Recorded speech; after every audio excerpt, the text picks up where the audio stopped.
We're back. 0xResearch live, coming to you Friday morning, December 5th. Boccaccio, myself. We're joined by James Kristoff, Noah Thea, Noah Goldberg, Noah. Is that public? I won't say some other yes, other I'm words. very don't worry. I think he's pretty well doxed on all accounts that you can find easily online. Is also James, Noah, Bach. How are we doing today, gentlemen? I'm doing great. Thank you for asking. I just had some late lunch, and I'm very excited to talk to two people who are very cynical but also very smart to hear about what they hate and what they don't hate. What we love. Yeah. Yeah, Noah begged to be on today, so glad we could have him.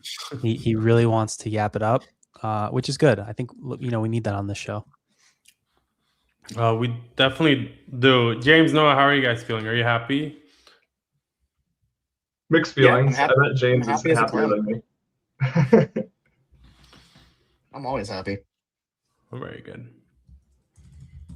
Yeah, I can't complain.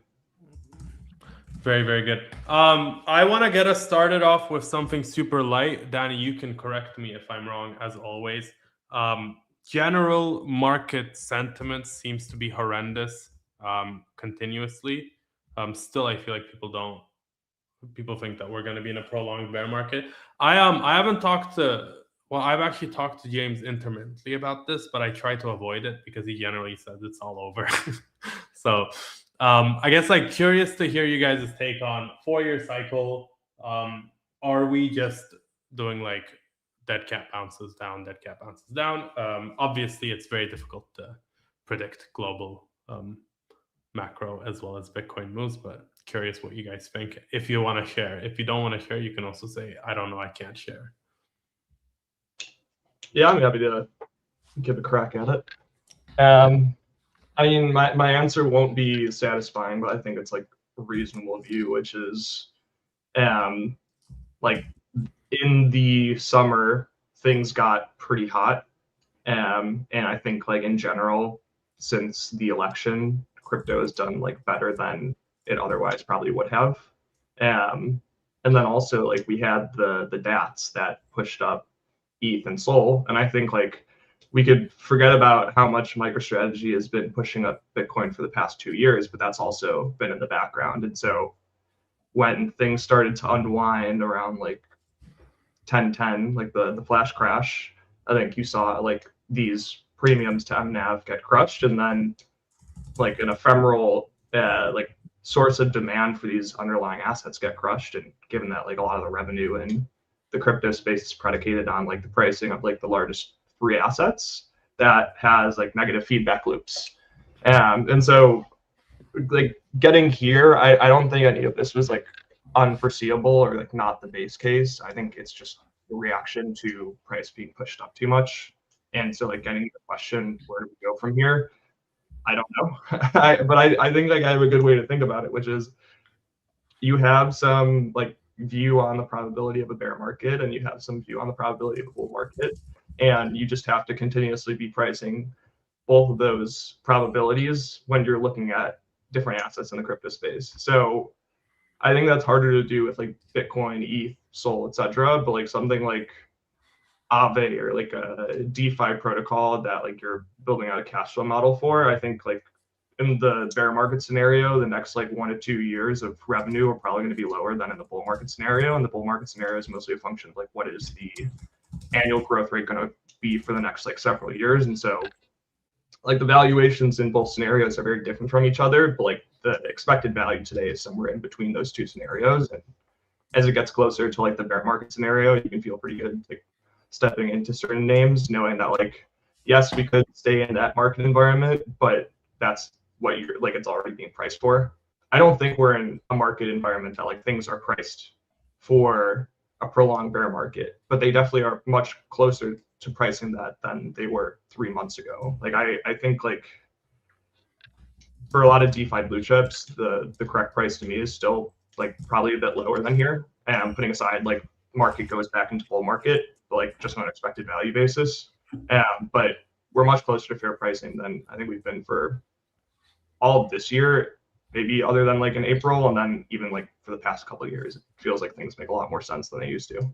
So kind of a long spiel, but that's kind of where I'm at on markets. No like strong view, just think the framework that I'm using is reasonable enough. That makes sense. James, any hot takes, or do you generally No, agree? not really. I mean, I generally agree. I mean, look, as you guys know, I candidly just don't own that much crypto anymore. I don't think it's like a super interesting spot in any direction, right? Like I've never taken like short trades in crypto because I think it's generally pretty silly. But there's not a whole lot of stuff that like really excites me right now. Like you don't look at Bitcoin at 90,000 and say, look, I need to rotate out of all my equities and buy it. I think it's kind of just like wait and see mode for something a little bit more interesting to buy. But I don't think it's all over. But I also just don't think the idea of like Bitcoin doubling next year is very realistic.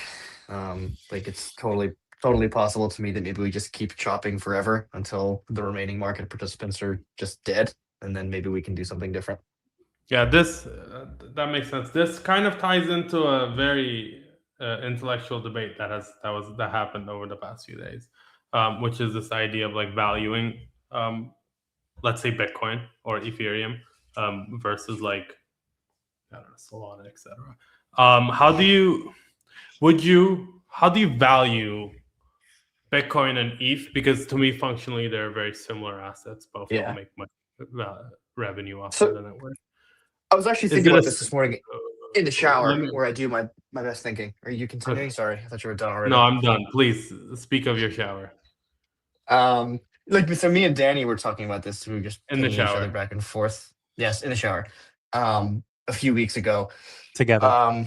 Yes, together. How like my general view is like all this stuff by and large trades much more like commodity super cycles, boom and busts, than it does any sort of like beta hold asset.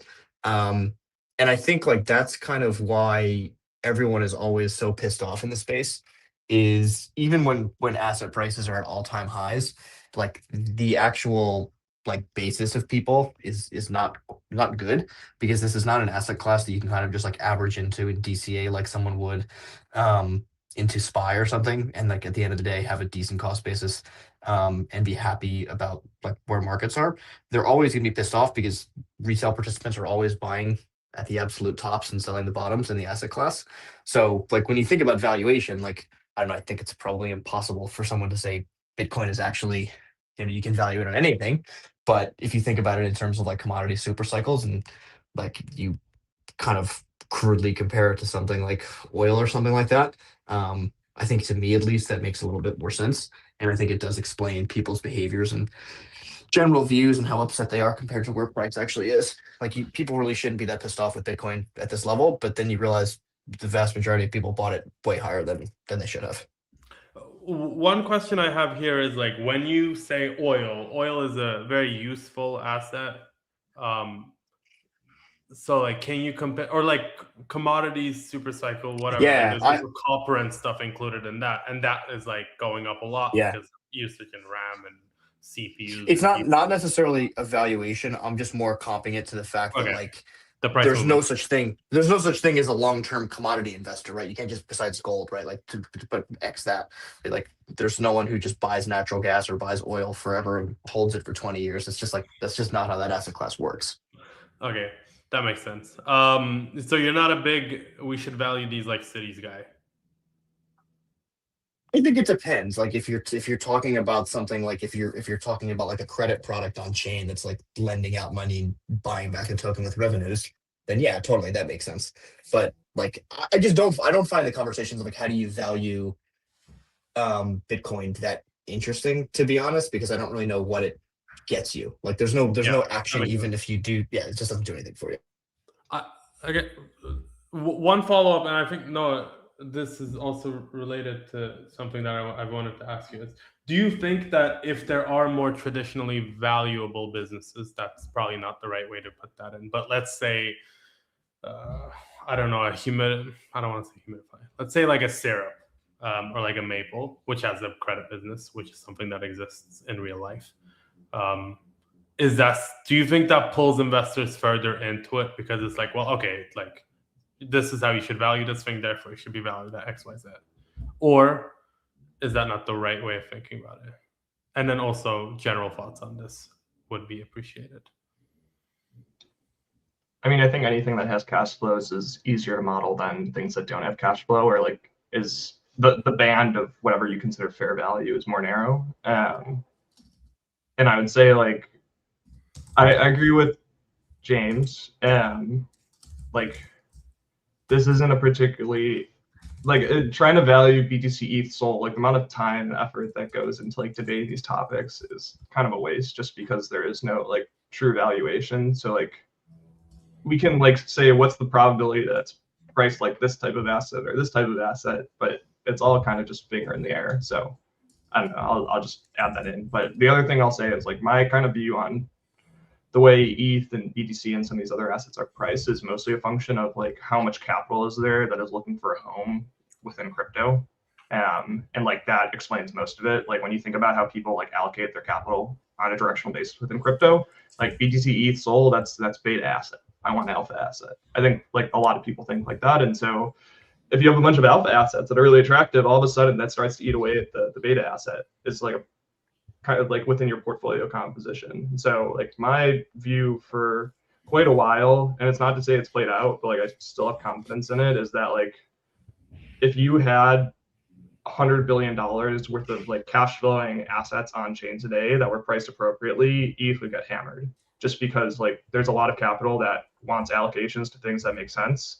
ETH, like it doesn't not make sense, but only because there's no fair price, or like maybe there is, but it's hard to come across. So you can just allocate to it blindly and say like this is my beta asset.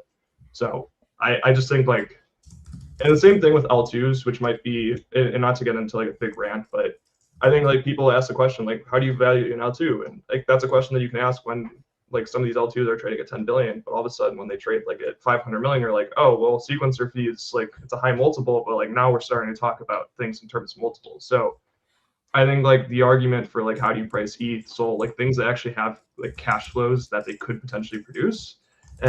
It's hard when they're so far away from those like cash flow levels to like try to price it, and then as they get close to those levels, you start to be able to justify it. And I think like that's like quite negative for these assets, just because like as they go down in price, all of a sudden like you become more conditioned to agree like, oh, maybe the fair value should be lower if they're priced on cash flows. So I don't know, that's like a bunch of different ideas with regards to the current like valuation debates happening.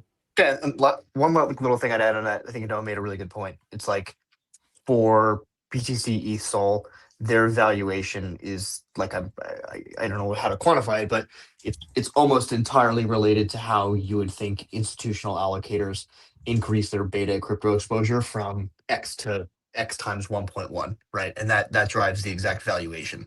There's nothing else there in terms of like fees or revenue, I think. I think that makes sense. Well, I guess, Daniel, unless you want to jump into HumidiFi, I have one more thing I can bring up on this. Yeah. We were just thinking about this like internally because some of these like multiples for some of these sectors are so shit in crypto. Do you guys see that they improve over time, or do you think that some of these are just perpetually uninvestable? The one I'm thinking of, like liquid staking stuff, is, I mean, they don't have a great way of expanding their business, and their core business is really shit. It's like clipping a bip on mint and burn and stuff. So curious if you guys have any thoughts on like how multiples might change going into the future. I'm just like, at this point, I'm more so asking, okay, I want to buy some stuff. How should I think about this? If you're asking me, do I think the price of Lido will continue to go down while the market cap goes up? The answer to that, as you can expect, is yes. Very good. Yeah, a couple things. One, like multiples have been too high for too long.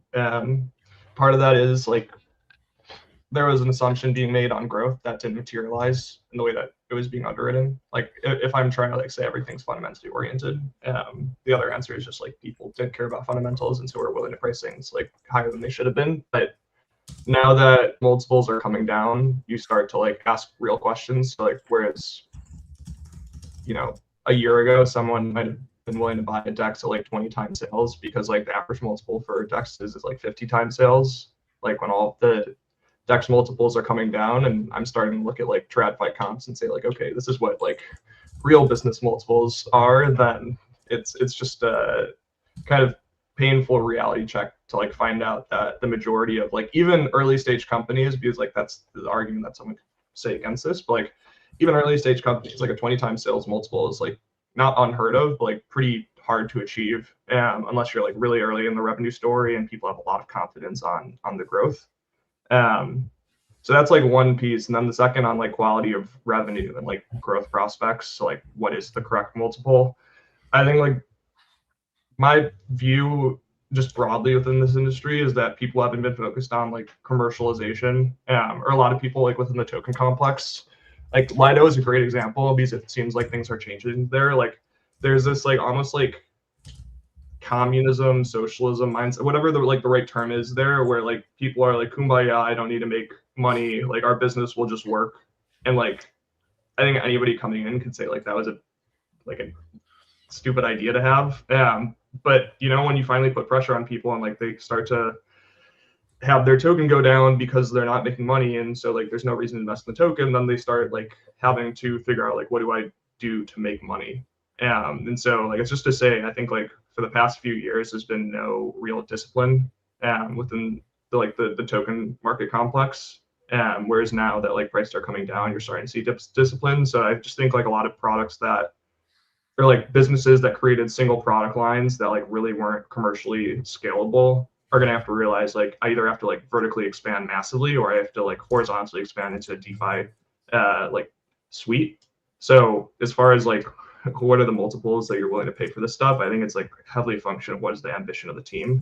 Because like to your point, liquid staking is not a big revenue opportunity, even if you win the entire market, even if you win like every marginal like L1 that launches, it's just never going to be enough to justify like more than a couple billion in like the true upside case. And like that's reasonable, but if you're investing at like 500 million, then you need the case for like more than that, and that's going to require them to go into other business lines. So that's like my very long spiel on like what has to happen, where valuation is. I think like valuation isn't cheap unless you believe these teams or like the teams that you're investing in are like doing what's necessary to grow revenue sufficiently. Yeah, it does kind of suck though, because when I first got into crypto, you could have just looked at a valuation and been like, yeah, this seems cheap, without like doing any multiples, and you would have made money on it. Yeah, I think the big factor here that Noah calls out is like path dependency was probably pretty ruinous for a lot of teams because so many of them got lulled into this like false sense of security that like the 2021 times mean that you can just have, you know, a 200 or 300 or 1,000 multiple forever off of just like pure exuberance or belief or something like that. And as those compress and prices come down, it's like kind of like a sucker punch of, oh, actually, like maybe we do need to think about how we make money. And I think to Noah's point, like we're seeing that pretty generally like across the board. I think, you know, even the ETH folks were pretty down in the doldrums. Like at the beginning of this year, prior to like Tom Lee sort of bringing back some exuberance, but still the discussion there became very split between like, okay, does the chain need to make some money, or can we? You kind of have the other side of the camp that's like, no, actually, this should be worth 88 trillion because of like it's a nation state or something like that. The nation state stuff I did like, to be fair, because I thought that one was like a little spooky enough that you could actually get behind it. I think a lot of this is just spillover from the fact that early Ethereum people are academics or like FOSS people, such that monetization isn't a massive thing, and then they're still kind of worrying about that. I also don't know if the implication behind Noah's communism comment was Ethereum. I'm presuming it is because of past experience, but I guess, Danny, I don't have enough context on HumidiFi to introduce the topic. Would you like to share? Yeah, let's talk about HumidiFi. It's been a big topic in our chat on CT and generally kind of within the space right now. But I guess maybe background on HumidiFi and that maybe market on Sol is that prop AMMs have become sort of the dominant means of trading activity on Solana now. They're basically the dominant sort of market makers for most of the larger, more liquid tokens on the chain. And I think an interesting stat is that like Sol USD, for example, they're processing more volume than Binance as of like this past month. So it's pretty significant, like what they're doing. But HumidiFi, the leading prop AMM today, did or is doing. They're still working through this now, which is maybe part of this discussion. Working through an ICO of the WET token. And I guess there's lots of criticisms from the community generally around like what the token is, what it achieves in relation to the protocol, like what the purpose is. But they did a pre-sale and then like a public sale. I think there's a lot of things we can talk about, but maybe the one thing that happened in the past day or two is that the public sale portion of the for the WET token got botted by 4 addresses, which I think people are pointing as like this should have been obvious type of outcome of there was like, you know, no restrictions on addresses or like who could participate or KYC or these things with a $1,000, I think, max kind of allocation in that round. And so naturally, you know, some, you know, not that sophisticated, but anyone willing enough to kind of write up the script in the bot to go ahead and do it, just snipe the entire sale. And now they're having to rethink that portion of it. But I think there's a lot of things we could talk about. We could talk about tokenomics. We could talk about like the utility of the token as stated in their like kind of initial docs is that holding some amount of it or staking some amount of it gives you a fee discount for trading with, you know, via HumidiFi. Noah and James were fairly heated in the Telegram, so I'd love to just kind of jump into wherever you guys want to chat about it, because I think there's lots of different angles we could take. Yeah, I guess I'll start. And I'll start with like kind of more of the objective take, and then we can get into like my personal opinions.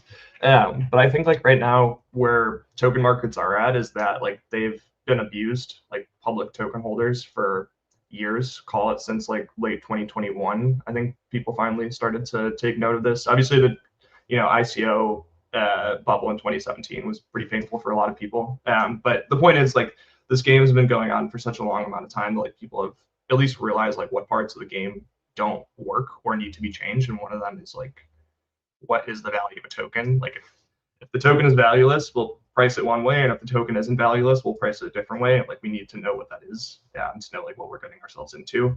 And so I think that's somewhat of a new dynamic that teams have had to take note of. I think like during the like previous administration, there were a lot of things that you just couldn't say because you were fearful of regulators or like malicious actions on the legal and regulatory side. It's not to say that's changed today. Like I don't think that like people should be going on podcasts and like advertising on registered securities, but I do think that like the general idea around what you need to communicate to the market has changed, and that like it's not a function of saying like, this is like a token that's going to accrue value from the revenue from my protocol. But I do think you need to say when that's not the case. So like if you're going to launch a token that like is essentially like a meme coin, not to say that's what like HumidiFi is, I think you need to like be very transparent around it. And like I'll use Pump as an example, not just or too much shade there, but like there was this like kind of idea that there was going to be a 25% buyback of revenue that was never publicized anywhere, partially I think because of like legal or regulatory constraints. But like everybody knew that was the case, and that's because people were trying, or like that needed to be communicated to the market so that the market was willing to price pump at like the multiple billions of dollars that like the equity value would be worth. And so like lo and behold, down the line, that figure changed to 100% of revenue. And like, great, that's great for investors. They're maybe better off than they would have been with 25% buyback. But the point is, it's like you had no idea what you were potentially stepping into.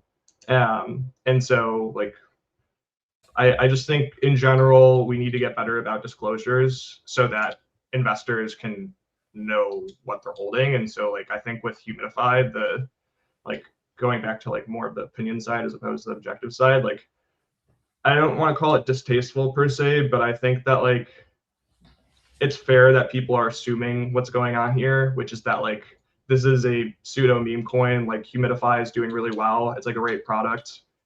Team behind it's super competent. But like they're not selling their equity. They don't want to like change their cap structure. This is my assumptions. But like they want the market, like while the market recognizes that like HumidiFi has massive market share, like they would love to get like a token exit for this business line because it's probably a much higher exit valuation than like the actual value of the cash flows for HumidiFi. So that's like kind of why I have a negative feeling towards HumidiFi, is just because like I think a lot of people are asking like what's the value of the token, and like they're purposely not answering the question, and we can like argue why that might be, but I think like it's kind of this game of like purposely obfuscating what the value of the token is so that people potentially assume that it's the like cash flow oriented token as opposed to like the meme coin token. And obviously that's different than like what's been written on the website as far as the tokenomics, but that's just kind of like my view of the current situation.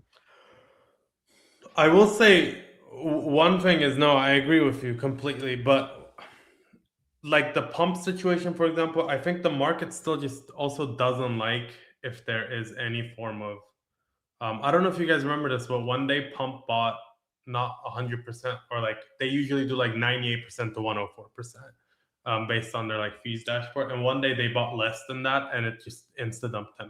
Which like, if you're not very clear with people about like what your value accrual mechanism is, or like why your token is useful, etc., then the market just generally doesn't. And also, Pump has been on like clearly there's some issue in the way that these things are communicated, since it's not been performing very well. One thing is, I don't really understand why HumidiFi would launch a token. It doesn't Really? Well, I mean, I can give you a few reasons. No, like, yeah, you can make money off of it, but I don't know, isn't it like a very complex legal thing as well at that point? Like I don't know. It doesn't make. I mean, it's not more than like $1 or $2 million of legal fees to like get this all set up, and they're, if I had to guess, like not going to like say anything remotely close to like this is security or like this represents ownership. So like, I don't think there's too much risk that they're taking, and like just for some like basic math, and this is I'm not like a quant, so my numbers could be off for crypto, but I have like some directional sense for what it is in like the public markets, but like return on trading capital for a prop trading firm is anywhere from like 30 to 70% in like good years, with like some risk to the downside. It's like highly levered activity, but like that's like generally what you could expect. Like Flow Traders and Virtue, those are public companies, and like they have their results public. And so I'm like on the Blockworks dashboard, just quickly pulled it up, and like HumidiFi has $10 million of trading capital, like given it's growing, but like on $10 million of trading capital, let's say optimistically, they're able to continuously do, and also I think they could be doing higher than 70%, just given that this is a new trading strategy. But like the point is, like, if this is a profitable trading strategy, there are a dozen other firms that are going to figure it out pretty quickly. This like prop AMM space is already like somewhat competitive, and so like the margins aren't going to stay above 70% if they are today. So like 70% on 10 million of capital is 7 million of revenue. Probably have a fair amount of infrastructure that like they're spending to keep this revenue being produced. So like, what's the multiple that your business is worth on like that revenue base on like a somewhat like niche strategy that can't grow too much, just given that they're already such a large percentage of Solana? Like it's like maybe a 5 times revenue multiple, like in a very aggressive valuation. So it's all to say like this business line is worth less than $50 million, and this token's going to trade probably above $50 million, not financial advice. So like there's money to be made, and it's 90% owned by the team, and the 10% that's not owned by the team, a decent amount of that is going to be like sold out. So like it is essentially just like selling off a business line into like the public markets, but without any of like the securities aspects. And so like they'll still make the revenue. So I don't know, that's like my cynical view of the situation. James, what do you think?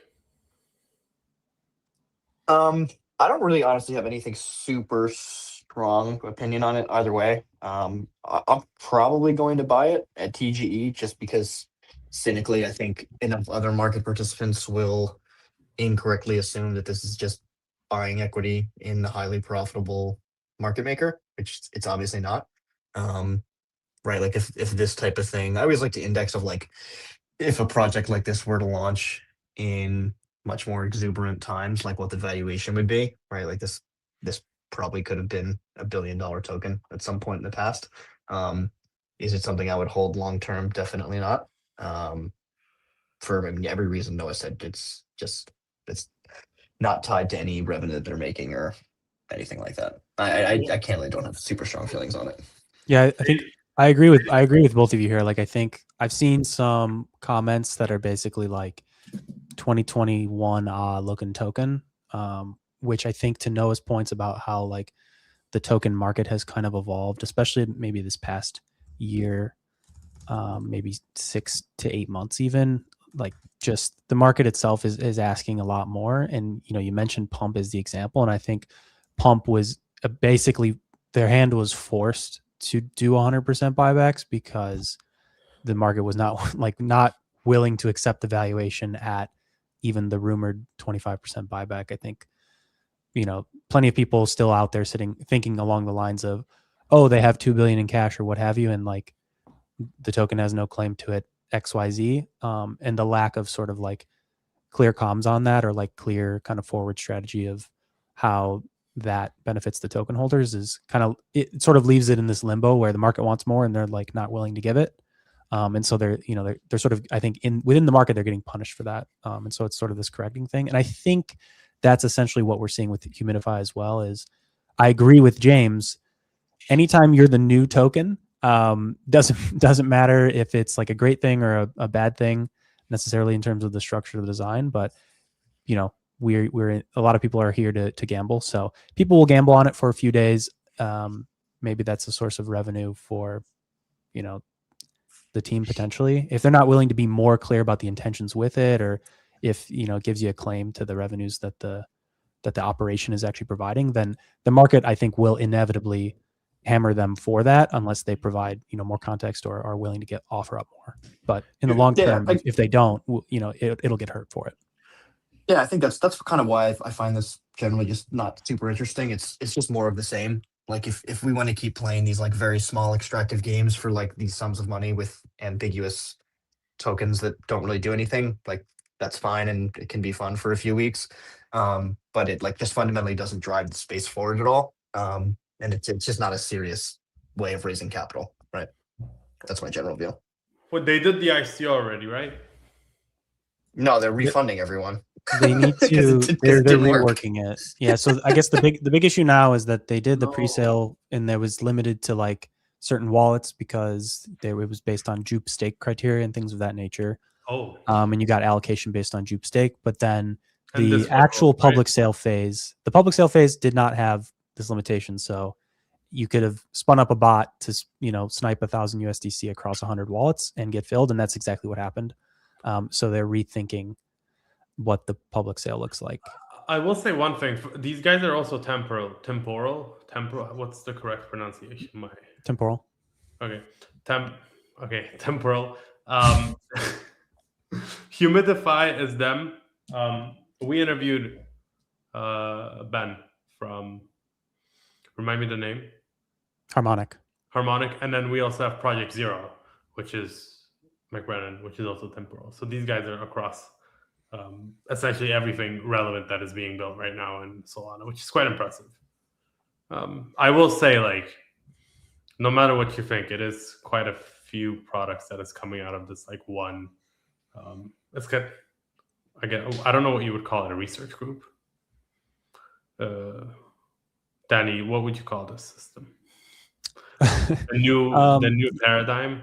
Yeah, I mean, you kind of have. I guess it's sort of paradigm-like in the sense that you have sort of like this variety of project protocol teams, and are sort of like all affiliated under kind of like this research brand. That's probably the way I think of it.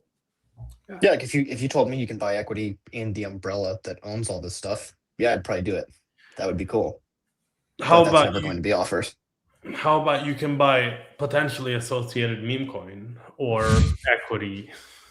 No clear. This is another case where I was talking to Ryan Connor about this. And I was like, "What are your thoughts on MetaDAO?" And I was like, "Anything bad that happens in crypto is an advertisement for MetaDAO." So it is going to be continuously relevant over the next year. So. This is true. I know Noah makes a tweet every single time there's a bad token launcher or something like that. Yeah, free advertising. Yes, and I don't want to continuously shill MetaDAO, given that we're an investor. But yeah, I think highly of it. The thing that I will bring up in tandem with that is Dougie DeLuca from Figma Capital put out like a good article on Twitter the other day, where it basically like talked about hype and MetaDAO, what they have in common, like why they worked.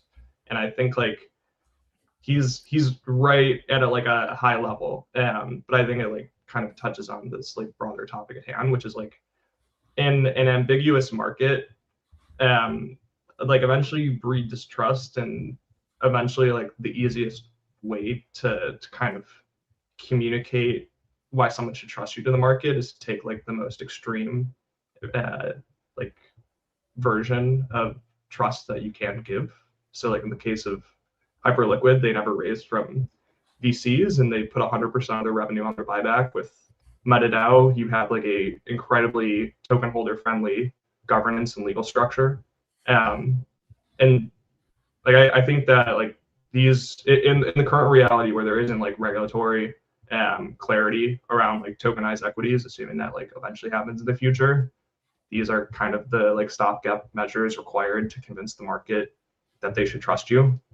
Just because I think like whereas like a few years ago people were willing to kind of trust people to eventually figure things out on the token, that trust has been removed from the market. And so you're almost like, if you're launching a token, there's like not necessarily a discount per se, but like there is some risk premium that like the market is very clearly pricing in on the fact that like unless you say something very explicitly and like we can hold you to it legally, like we need to be compensated for that.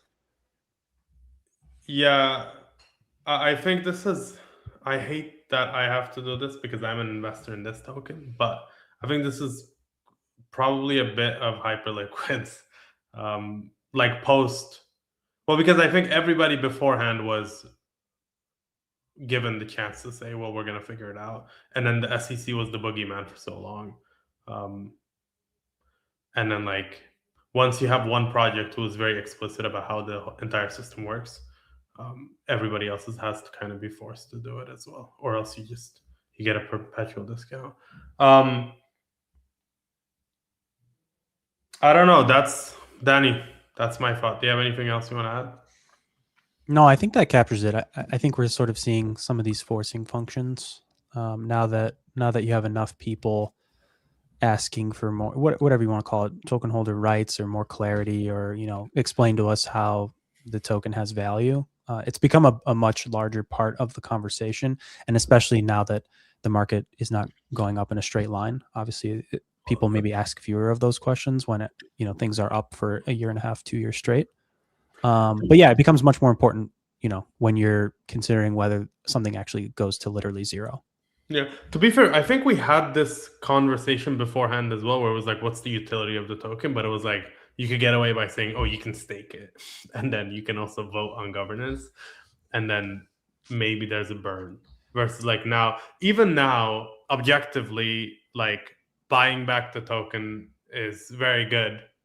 But to be fair, some semblance of this will always exist in capital markets broadly. Like you see it in equities as well. When there are tough times, people go to defensives and They move out of the higher volatile stuff, and then when kind of exuberance re-enters the market, they ask, maybe retail asks fewer questions and they pick your favorite ticker. But those are, you have sort of those volatility cycles, and anytime when the kind of tide comes back in, people start asking those underlying questions again. So Yeah. it might ebb and flow, but I think generally we are seeing the kind of direction has been trending more in this direction. Okay. I wanted to add one more thing, but I realized these guys are probably going to start getting intellectually bored if I keep speaking. So next question is prediction markets. Before we get to prediction markets, I want to do a quick shout out to our sponsor for today's stream, Uniswap. Thanks to Uniswap, the Uniswap trading API solves the problem of adding crypto to your products without the hassle of needing deep crypto expertise, ongoing maintenance, or liquidity aggregation. The trading API provides access to the Uniswap protocol, which has processed 3.3 trillion in all-time volume, handled over 465 million swaps from more than 25 million addresses, all with zero security breaches. Developed by Uniswap Labs, the US-based team behind one of the most used DeFi apps, access some of the deepest liquidity in crypto, combining both on-chain and off-chain sources for optimal pricing. The same liquidity that powers billions in swaps, now available via a singular API. Thank you to Uniswap for sponsoring today's stream. Let's get back to it, gentlemen. Go ahead, Bach. Prediction markets. Okay, so I've read a lot about prediction markets over the past 2 weeks. This has been very interesting to me because I thought I'm missing something. There's something way deeper in this. And then I saw Tulip King, my goat, post that as a politician, you can give 20 people $5,000 if you have a 5 or like a 2% chance. And then if that goes up, they end up making exuberant amounts of money. So technically you can raise, like you can put in 20 people's hands a lot of money potentially and make them really want to get you as much political power as possible, which to me implies that Tulip King's idea is we're going to give 20 people money so that they are incentivized to kill political opponents. But I think what he meant was so they'll go out and do work for you. I don't really see prediction markets as this way. I feel like they're kind of reg arb for gambling by using crypto money. But curious what you guys think, especially given that is it today? Kalshi raised 2 days ago. Yeah, 2 days ago. Kalshi raised at $11 billion, $1 billion at $11 billion. I don't really know how a team spends $1 billion, especially an on-chain prediction markets team, which I feel like your burn surely can't be like it covers you for the next 40 years, right? Like that's not a no. Yeah, I was pretty positive and nice this podcast, so I'll use the last couple minutes or so to open up as my personal self. Like that the politician thing you were talking about. I mean, look, I don't really know why we shouldn't even treat it seriously. Like people in crypto still talking about these types of ideas are just so freaking detached from reality that I don't know how to respond to kind of a suggestion so asinine. Imagine just trying to explain that to a reasonable person. It's just so obviously fucking idiotic. I don't know if anyone else disagrees with me on that one. Tulip King, I apologize, but I don't think that's the feature of elections. That's your hot take, is that that's not the future of elections? Be a little bit. No. I brought you on here so that you can be critical. Sure. And all you've said so far is so okay, I'll be serious. So I actually probably like 6 months ago was a little nerd sniped on prediction markets. I thought they were actually pretty interesting. And where I particularly actually thought there'd be a use case was like within the TradFi, particularly the macro space, where you might have a fund or a manager that wants to express a very specific view, and some they force themselves to be expressed through oil or other types of macro instruments that are not that elegant. And I thought that would be a real route. And then I talked to more people, and they basically told me that they weren't interested in that whatsoever. Like this is just pure anecdotal, but I just haven't seen any of that demand. And like just more personally and socially, like gambling really rubs me the wrong way. I think it's kind of gross and icky and not good for people.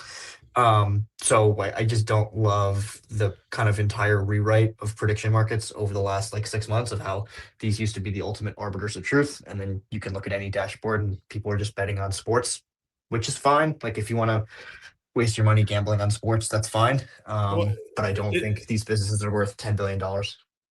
is it the arbiter of truth? I thought, like, I mean, I guess it technically is, but isn't the? Did you guys see that thing about how this insider Google employee ended up making like 400 grand Yeah. just because Yep. he bet on like the highest search?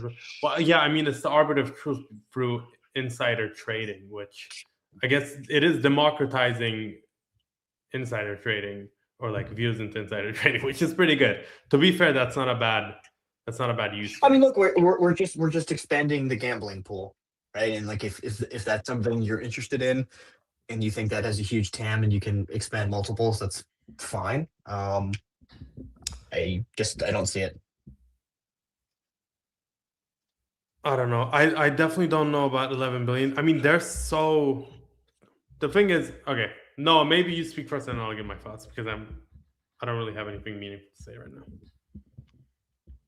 Yeah, I'm not going to talk about valuation. I feel like, I don't know, feels like kind of objective whether that was rich or cheap on a forward basis. But yeah, I mean, I think the truth tends to be within the middle of two opposing views, and the opposing views on prediction markets are like pretty far on the extremes. And so like I think on one hand you have people that are like super negative on them because it's like essentially just facilitating gambling and like masquerading it as like some like change in financial markets. And on the other hand, like these markets allow people to communicate like views very directly that they previously didn't have the ability to speculate on. And I think both of those things are true simultaneously.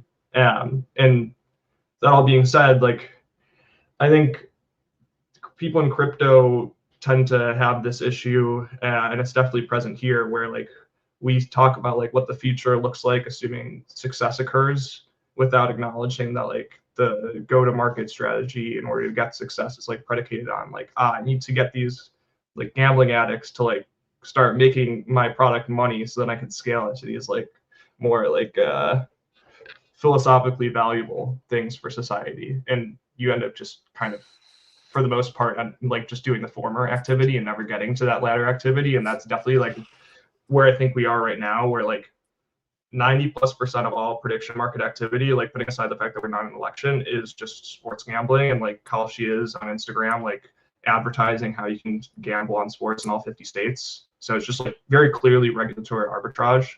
But simultaneously, like if you have a election, like the stuff is going to be used for something that previously people didn't have exposure to. So I don't know. I have like a positive view on prediction markets long term, but like I think that gambling addiction in the US is like increasing rapidly. And I think that like we do not have advertising laws in the same way that like every other developed country that enabled gambling earlier on has. And that's like quite negative until that changes. So a lot to, to say there, but that's all to say. Like I definitely think like the current product offering is like heavily a function of enabling gambling from those that didn't already have access to it, as opposed to anything else. And I guess one other thing I would add is like, I mean, tell me if you guys disagree.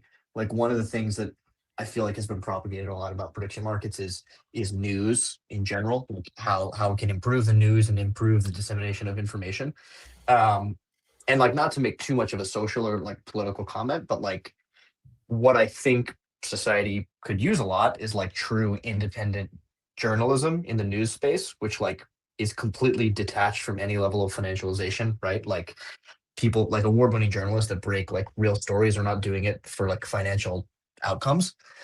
So I think like when people talk about like the news, like if you think of like the CNN Kalshi integration, like what is it going to be? Is it going to be like a Kalshi bet so you can watch like fucking Steve Kornacki every election like predict how many electoral votes are going to be? Like it's not beneficial in any sense that it's going to increase the amount of information that's spread. It just allows you to play like relatively zero-sum games where you're changing the market instead of sports to politics. Yeah, I agree with that. One thing I will say is we had this.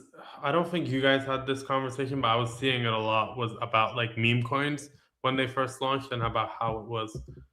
We know what meme coins are, but it was pitched as something very different back then, which was this false idea that it's sticking it to the VCs and actually you can get your news faster because on Pump Fund they create this token almost immediately after finding out. And like lo and behold, we find out 8 months later that it was actually just like a bunch of 16-year-olds who were either on one side botting people and making millions of dollars, or on the other side with $80 in their Phantom trying to make money and then making TikToks. Well, I mean, I personally invested in SPX 6900 as part of the community. So I don't know. I don't know if you guys did as well, but that's why I did it. No, but like every 6 months we get the same thing re-wrapped up. I mean, I guess Kalshi and prediction and Polymarket is a bit more legitimate than meme coins are, but like who is to say? Because I mean, dude, it's literally the fell for it again. It's the fell for it again of meme, and like eventually market participants need to get smarter. Like they need to increase their IQ and stop stepping on the rake and hitting themselves in the face over and over and over again. okay. I'm not sure that's an outcome though. Like if I'm gonna play the other side, why does that happen? Because like even just buying lottery tickets, that's like a year over year up and to the right, and sports betting and like Fine, this. but you can be like upset. I think you can be upset like morally or ethically or something, but I'm not surprised to see that like they found a way to, maybe it's a better product than sports books today, and so you're probably going to see them in the news continually in years to come. Because I don't think people are going to stop gambling. They love to gamble. Agreed, but to say nothing about the morals of it, I think it's probably bad long term for someone like Robinhood's business to allow their users to simultaneously like sell equities within a brokerage account and bet on like the intergame under for like a AAA fucking like AAU basketball team. You know I think that's a more interesting point. Like, are they going to lose customer, like some clip on customer balance over time because instead of buying SPY, they're aping into the Rams game on every Friday or something, or Sunday?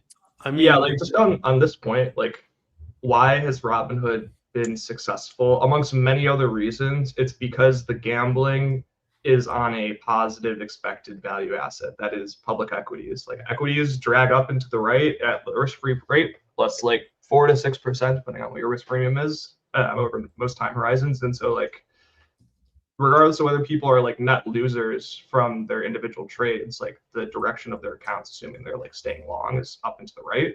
And so if you like combine that and like the ability to lose money very quickly, like I know they have options, but like just on spot equities, it's very difficult. Whereas if you give someone a button that like can double their net worth or make it zero, like most people won't click it, but some will. And half the time those people are never your customers again. So like any activity that's zero sum, you just have massive attrition of users as they go out of business. And that gets me to my point, like on lottery tickets and other like speculative activities. I think what you probably notice looking into the data is that like they're heavily skewed. Like it's like a power law dynamic where like the people that are buying lottery tickets every day are the people that count for the majority of the revenue.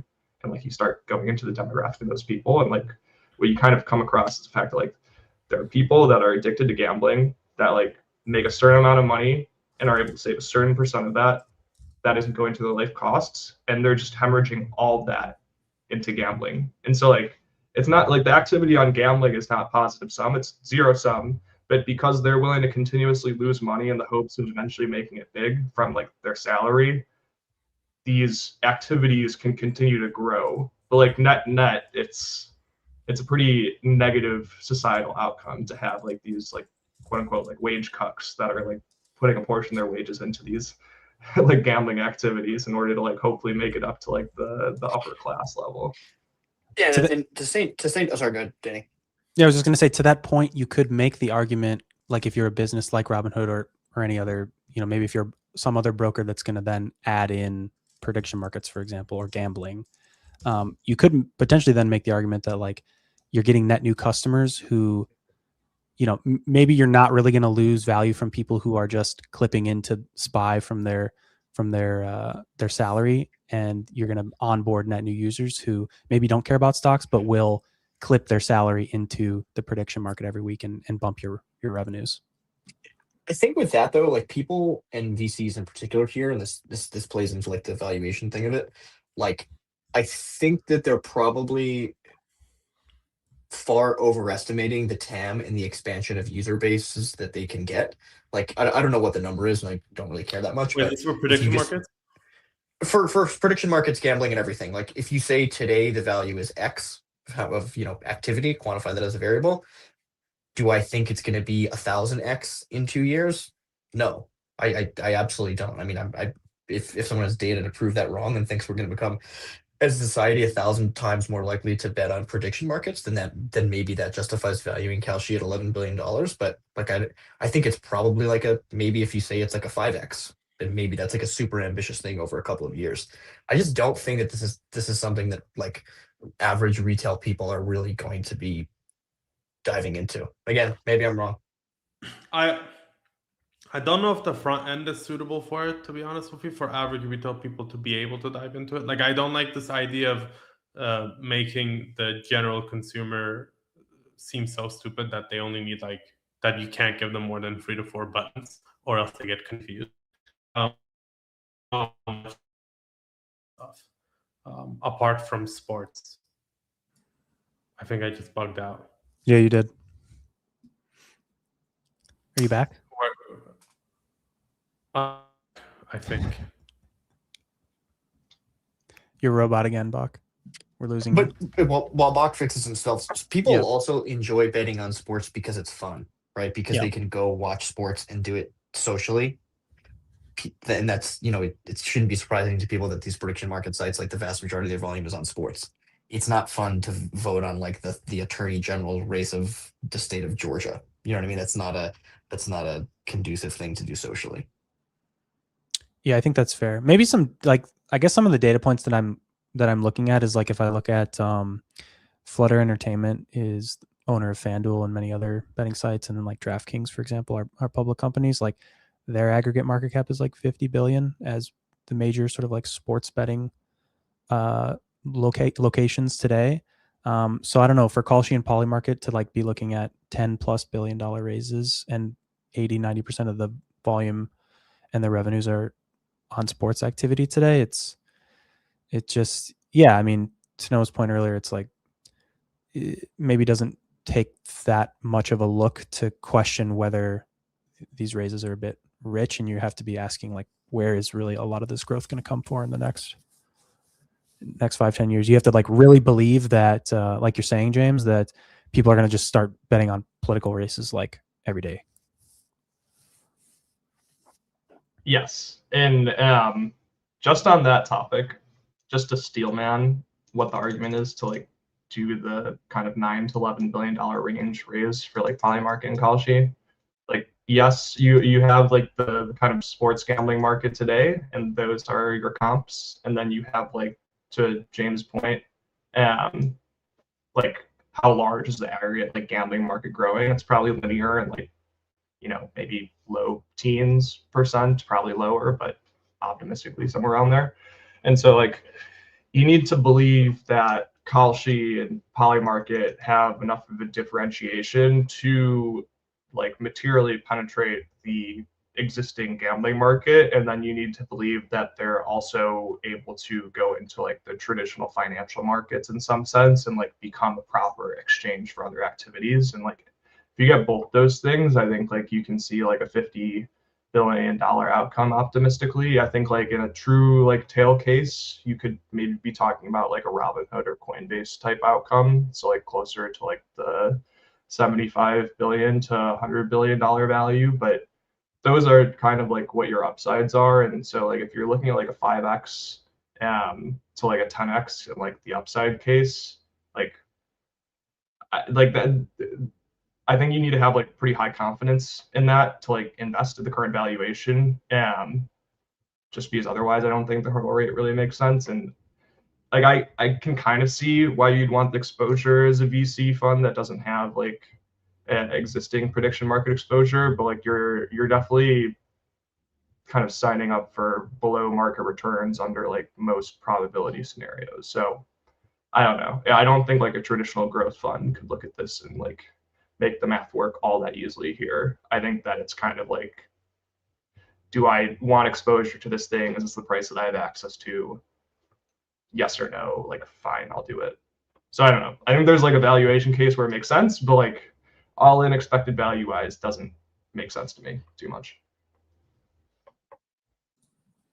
Fair. I think great points all around. James, any last comments or thoughts on prediction markets? Otherwise, I think we can wrap it up now that Bach has returned for the closeout. It was fun. I appreciate you guys having me on as always. I appreciate you coming. Yeah, thanks for having me on.